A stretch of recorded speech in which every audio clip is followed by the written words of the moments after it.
বিকাল 4:30 বাসা থেকে বের হইলাম। এই যে যাইতেছি রাস্তার মধ্যে, একজনের জন্য খুব বেশি ওয়েট করতেছি, সে কখন আসবো।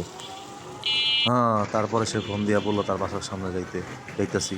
হাঁটতে হাঁটতে সে আগে বলতে পারলো না। এই যে উনি গেট থেকে এখন বের হবে, এই রে বাবা, বের হইছে আমার এতক্ষণ ওয়েট করে রাখার পর। তো এখন যাইতেছি পার্সেল আনতে। এখন আছি উপজেলাতে, যাইতেছি। এইটা উপজেলার গেট, পিছন গেট। আগে এটা বন্ধ ছিল, এখন খোলা আছে। এখন কবরস্থানের সামনে আসলাম আস্তে আস্তে। মানে আমার পুরো রাস্তা হাঁটাই নিয়ে যাবো, তার প্ল্যান হলো এটা, রিক্সা সে নিবে না। এই যে উনি আগে আগে হাঁটতেছে, মনে হয় যেন তারা ধরতে পারবো না, এমন এক অবস্থা। যাই হোক, পিছে একটু তাকাইলো, আমরা দেখলাম আমি ঠিক মতো আছি কিনা।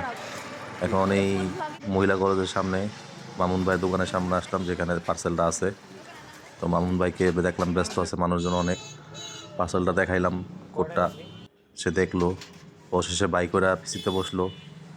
পিসিও কাজ করে না, আস্তে ধীরে কাজ করতেছে। যাই হোক, পার্সেলটা নিলাম। সে পার্সেলটা পায় খুব খুশিতে সে দেখাইতেছে পার্সেলটা। এখন আমরা পাখির খাবার নেওয়ার জন্য যাইতেছি গলিতে।